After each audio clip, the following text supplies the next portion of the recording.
Good morning friends, स्वागत आहे तुमचं आजच्या प्री मार्केट रिपोर्टमध्ये. तर मग चला सुरुवात करूयात आजच्या प्री मार्केट रिपोर्टला आणि जाणून घेऊयात की आज आपल्या स्टॉक मार्केटमध्ये काय होऊ शकतं ते. त्याआधी तुम्ही जर चॅनलवरती नवीन असाल तर चॅनलला सबस्क्राईब करायला बिलकुल विसरू नका.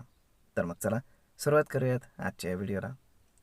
मित्रांनो, आपण जर काल रात्री US मार्केट जर पाहिलं तर US मार्केटमध्ये प्रोड्युसर प्राईस इंडेक्स डेटा आलेला आहे, म्हणजेच तिथला मॅन्युफॅक्चरिंग डेटा आपण म्हणू शकतो. तर तो एक्सपेक्टेशनपेक्षा थोडासा कमी आलेला आहे. म्हणजेच काय की तिथे ग्रोथ जी आहे तर ती स्लो डाऊन होताना आपल्याला दिसते. मग आता इकॉनॉमीच्या दृष्टीने ही गोष्ट खराब जरी असली तरी स्टॉक मार्केटच्या दृष्टीने ही गोष्ट चांगली आहे.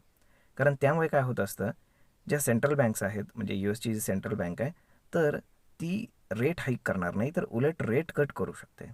कारण जर त्यांना ग्रोथ बूस्ट करायची असेल तर रेट ऑफ इंटरेस्ट कमी करणं गरजेचं आहे म्हणून. त्यामुळे ही गोष्ट तिथे मार्केटच्या पथ्यावर पडली आणि US मार्केट ग्रीनमध्ये बऱ्यापैकी क्लोज झालेला आहे.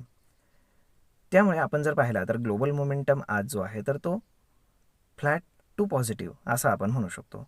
युरोपियन आणि एशियन मार्केट्सही mostly flat with positive bias अशा पद्धतीने ट्रेड करतात.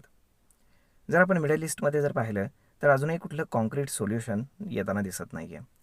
USनं अनाऊन्स केलं की आमचं ब्लॉकेड आहे, म्हणजे पूर्णपणे स्ट्रेट ऑफ हॉर्मुजवरती आमचं कंट्रोल आहे. तर इराणनं देखील अनाऊन्स केलं की स्ट्रेट ऑफ हॉर्मुजवरती इराणचं कंट्रोल आहे. त्यामुळे अजूनही कुठल्याही प्रकारची जी काही कॉन्क्रीट सोल्युशन आहे तर ते निघताना दिसत नाही आहे. परंतु तरीही ऑइल प्राईस थोडेसे ड्रॉप झालेले आहेत. त्याच्यामागे मेजरली 2 रिझन्स आहेत. सगळ्यात पहिले रिझन म्हणजे काल रात्री आफ्टर मार्केट USचा जो काही क्रूड ऑइलचा इन्व्हेंटरी डेटा आहे तर तो आलेला आहे. तर USची इन्व्हेंटरी जी आहे तर ती इन्क्रीज झालेली आहे आणि त्यामुळे त्यांच्याकडनं सप्लाय वाढल्यामुळे आपल्याला क्रूड ऑइल जे आहे तर ते थोडंसं खाली येताना पाहायला मिळालं आहे. सोबतच जे काही ओपेक कंट्रीज आहेत तर त्यांनी देखील काल एक स्टेटमेंट केलेलं आहे.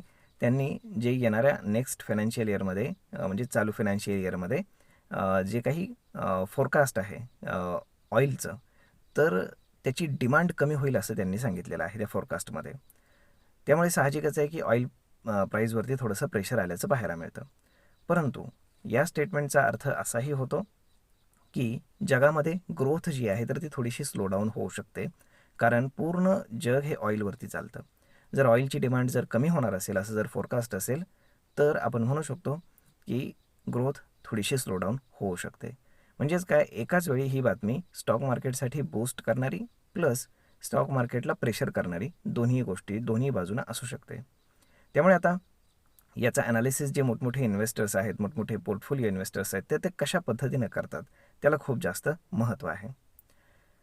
आता जर आपण आपल्या मार्केटकडे जर पाहिलं तर आपले जे ADRs USमध्ये काम करतात तेही मोस्टली ग्रीनमध्येच ट्रेड करतायत किंवा त्यांचे ग्रीनमध्येच क्लोजिंग झालेलं आहे.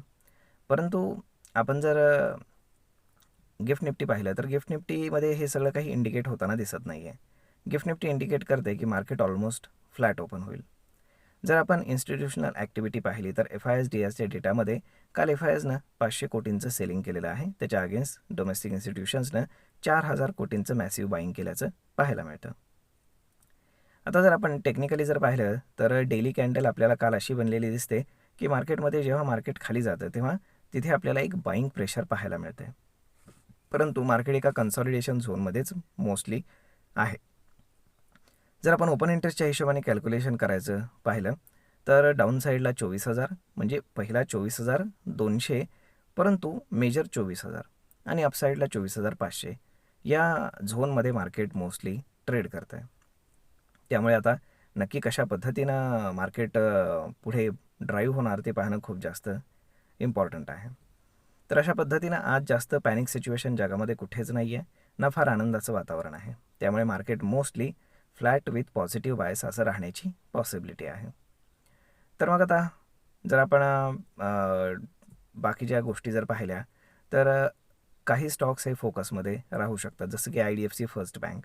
यामध्ये रेटिंग त्यांचं इन्क्रीज झालेलं आहे आणि त्यामुळे तिथे आपल्याला थोडीशी पॉझिटिव्ह ॲक्टिव्हिटी पाहायला मिळू शकते. सोबतच MSCI रिबॅलन्सिंगचा लास्ट डे हा 31 ऑगस्ट आहे. त्यामुळे तोपर्यंत आपल्याला ज्या स्टॉक्समध्ये वेटेज कमी झालेलं आहे किंवा मग जे स्टॉक्स लिस्टमधून बाहेर गेलेत त्याच्यामध्ये आपल्याला फंड आउटफ्लो पाहायला मिळणार आहे. सोबतच जे स्टॉक्स ॲड झालेले आहेत किंवा ज्यांचं वेटेज इन्क्रीज झालेलं आहे तर त्यामध्ये आपल्याला फंड इनफ्लो हा पाहायला मिळणार आहे. तर मग आता पाहूयात काय घडते ते. तर मग मित्रांनो, हा व्हिडिओ, ही माहिती तुम्हाला कशी वाटली हे तुम्ही आम्हाला कमेंट करून नक्कीच सांगा. आणि जर आवडली असेल तर आपल्या जवळच्या मित्रमंडळींसोबत देखील हा व्हिडिओ तुम्ही शेअर करायला विसरू नका. धन्यवाद.